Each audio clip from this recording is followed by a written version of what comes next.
안녕하세요. 로맨티스트의 신동희 변호사. 김장천 변호사입니다. 자, 최근에 저희 헌법재판소에서 유류분 제도에 대한 변경된 의견을 내서 화제가 되었습니다. 맞습니다. 이 사실 굉장히 중요한 판결인데 유류분이라는 것은 다들 들어서 알고는 계실 거예요. 그렇죠. 근데 이제 구체적으로 이게 뭐냐, 말도 어렵다, 뭐가 바뀌었다는 거냐, 이 부분에 대해서 저희가 한번 짚어드리면 좋을 것 같아서 준비를 했습니다. 네. 자, 간단하게 유류분이란 이런 거죠. 누군가 돌아가셨어요. 그럼 상속인들이 막 있을 거 아니에요. 그렇죠. 뭐 배우자도 있고 자녀들도 있고 돌아가신 분이 생전에 누군가한테 재산을 몰빵으로 줬어. 그러면 나머지 못 받은 형제 자매들 뭐 이런 사람들이 아니 내가 원래 받을 수 있었던 거에 한 반은 나한테 내놔, 이런 게 유류분이에요. 그렇죠. 쉽게 얘기하면 그런 건데, 근데 이게 사실은 이 유류분 제도 자체가 사실 위헌이다라는 주장도 많이 있었어요. 아니 고인이 돌아가신 분이 내가 내 재산 가지고 내 맘대로 내 마음대로 이 자식이 나한테 네. 정말 잘했다. 그래서 나는 이 친구한테 다 주고 싶다. 이 친구는 나한테 아무것도 못했고 평상시에 내가 이 친구 때문에 너무 맞아. 힘들었었다. 그리고 이미 막 평생을 살아가면서 얘한테 못 줬던 걸 얘는 돈으로 다 줬다. 그래서 나는 얘한테만 주겠다. 그럼 사실 이 의사를 막을 필요가 있느냐라고 하는 의문이 제기됐었어요. 그래서 그래, 이 헌법재판소까지 갔던 거죠. 그리고 최근에 막 이슈가 더 많이 됐던 거는 이제 자녀를 버리고 소식도 없이 떠났다가 갑자기 자녀가 사망한 뒤에 나도 재산 좀 받아야겠다라고 돌아오는 이런 분들 때문에 더 사회적 공분이 있었죠. 그게 이제 모라법이 지금 국회에 지금 들어가 있는데 아직 뭐 통과된 것 같지는 않아요. 네. 그래서 빨리 그게 통과돼야 될 것 같아서 그 부분이 지금 헌법재판소 판결에도 이제 녹아 있습니다. 자, 그러면 헌법재판소에서는 어떻게 결정을 했는지 그거에 대해서 좀 정리를 해주실까요? 첫 번째로는 원래는 이제 돌아가시면 배우자나 직계 존속, 비속, 형제 자매가 자기의 법정 상속분의 일부분을 유류분으로 반환받을 수 있었어요. 자, 그러면 요거를 잠깐 더 정리를 할 필요가 있는데, 예를 들면 아버지가 돌아가시면 배우자인 어머니와 자식들이 상속을 받는 거예요. 그러니까 아버지의 형제자매, 뭐 큰아버지나 작은아버지는 상속 대상이 아니죠. 상속인이 아니에요, 아예. 그렇죠. 그런데 배우자도 없고 그 다음에 자식들도 없어. 그러면 누가 상속하죠? 형제 자매가. 형제자매들이 상속해요. 그런데 그 형제자매들이 상속인의 지위를 갖는 경우인데 이제 아버지가 딴 사람한테 막 재산을 줬다. 그러면 그 못 받은 형제자매 중에 나도 유류분 이렇게 청구하는 경우를 이야기하는 거죠. 맞습니다. 네네.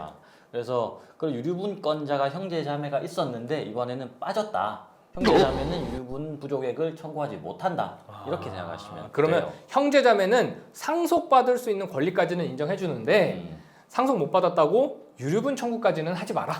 이게 맞는 것 같아요. 제 재산 형성에 우리 형제자매가 도움을 준 게 있을까요? 우리 형제자매의 재산 형성에 제가 도움을 준 게 있을까요? 내가 안 뺏어가면 다행이지. 그렇게 따지면 사실 형제자매에서 유류분까지 이제 보장되어야 된다는 것은 좀 과한 주장이 아닌가. 네. 요즘엔 뭐 핵가족과 되고 1인 가구 되니까 네. 큰 의미는 없어 보인다.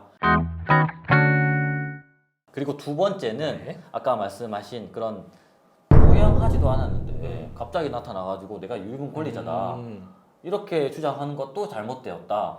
따라서 부양하지 않은 그런 상속인들, 유류분 권리자들에 대한 유류분권을 인정하는 것은 불합리하다라고 해서 이 부분을 헌법 불합치한 거예요.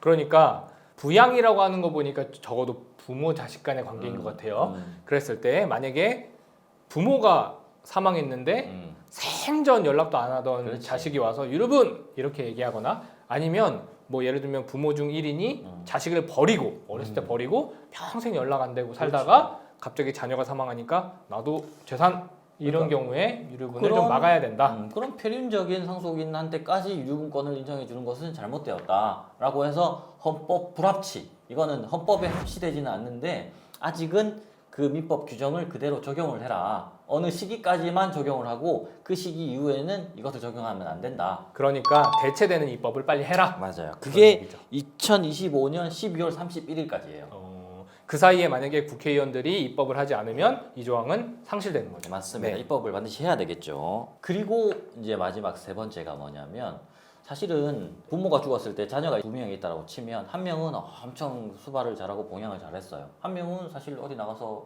연락도 안 돼. 그러면 이 자녀는 이 부모에 대해서 기여했다고 볼 수 있잖아요. 근데 기존에는 유류분에는 기여분 제조를 사실 연관 지을 수가 없었어요. 그래서 이번에는 이건 잘못되었다.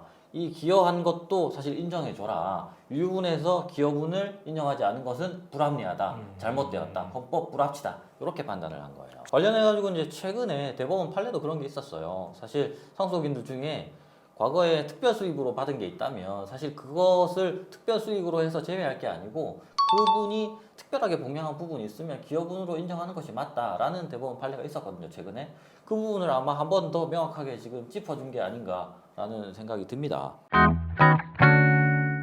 저희가 오늘 유류분 제도의 위헌, 헌법 네네. 불합치와 관련된 이야기를 해보았는데 이것을 마무리하기 전에 김 변호사님이 꼭 기억해야 할 소멸시효에 대해서 이야기해 주실 게 있다고 했죠? 유류분은 일반인 분들 다 알고 계세요. 유류분이 뭐 구체적으로 몇 분의 몇, 2분의 1, 3분의 1 이런 것까지는 몰라도 아 유류분 제도가 있다더라. 내 재산을 내 권리를 침해 당하면 내가 소송을 할 수는 있구나라는 걸 알고는 계세요. 근데 이게 가장 유의하셔야 될 게 제가 보기에는 소멸시효 부분입니다. 소멸시효가 있다는 것을 반드시 아셔야 돼요. 소멸시효라고 하는 것은 권리자가 일정 기간 권리 행사를 안 하면 그럼 그 권리 없어졌어 하는 거잖아요. 어떤 거냐면 이 유류분 반환 청구권은 상속의 개시 플러스 이게 반환받아야 될 증여 또는 유정을 한 사실 이 사실을 안 날로부터 1년 또는 상속이 개시한 날로부터 10년 이 두 개 중에 하나라도 경과가 돼버리면 청구할 수 없는 권리가 유류분 반환 청구권입니다. 자, 그러면 10년은 긴 소멸시효니까 빼고 그렇죠. 1년으로 이야기해 봅시다. 1년의 규정이 상속의 개시와 반환하여야 할 증여 또는 유증한 사실을 안떼라고 되어 있어요. 맞습니다. 그러면 두 개로 나눠볼 수 있겠네요. 일단 먼저 A라는 사람이 아버지가 돌아가시기 전에 자기의 형제인 B한테 자기 재산을 모두 줬다는 사실 이미 알고 있어. 알고 있는데 아버지가 딱 돌아가셨네? 그러면 언제부터 개시해요? 돌아가신 날로부터죠. 그렇죠. 그런데 반대로 아버지가 딱 돌아가셨는데 이 A는 아버지가 B한테 재산을 다 줬는지 몰랐어요. 몰랐지. 근데 돌아가시고 나서 좀 시간이 흐른 뒤에 아버지 재산을 B한테 다 줬었네? 그리고 뒤늦게 알았어. 그러면 그 안 때부터 1년이겠죠. 겁니다. 그렇죠. 근데 여기서 또 중요한 거는 반환해야 될 아까 그 유증이나 증여를 한 사실을 안 때, 이 안 때가 어떤 것을 의미하냐면 이전에 이제 증여가 있었거나 사후에 유증이 있었거나 한 사실을 안 날 그것 플러스 그리고 이게 반환해야 될 재산이다라는 것까지 알아야 된다는 거예요. 아까로 다시 돌아가면 그 A라는 사람이 아버지가 B한테 아파트 줬네? 이렇게 알게 됐어요. 근데 그거를 A는 이거 아빠 건데 줬네? 돌려받을 거네? 이렇게 인식해야 된다는 거죠. 그렇죠. 네. 근데 사실 그 부분에 입증은 쉽지는 않을 수 있기 때문에 뭐 어찌됐든 소멸시효 기간이 있고 소멸시효 기간은 1년이다. 그리고 1년 중에서 상속의 개시 부분이 가장 중요하다라고 생각을 하시면 될 것 같아요. 자, 오늘은 저희가 유류분 제도의 위헌 심사와 네. 관련된 이야기 그리고 유류분 제도의 소멸시효와 관련된 이야기를 해보았습니다. 자신의 이제 정당한 권리가 침해당했으면 그거에 대해서 정당하게 반환받을 수 있는 권리는 당연히 있겠죠. 하지만 이제 헌법재판소가 판시한 것처럼 사실 필인정인 행위나 이런 거에 대해서는 당연히 유류분권 더 나아가 상속권 자체가 이제 바꿔야 되는 게 맞다라고 생각이 들고요. 유류분 권리자라면 자신의 권리를 정당하게 행사하시길 바라겠습니다. 네, 오늘은 여기까지 말씀 나누겠습니다. 감사합니다. 감사합니다.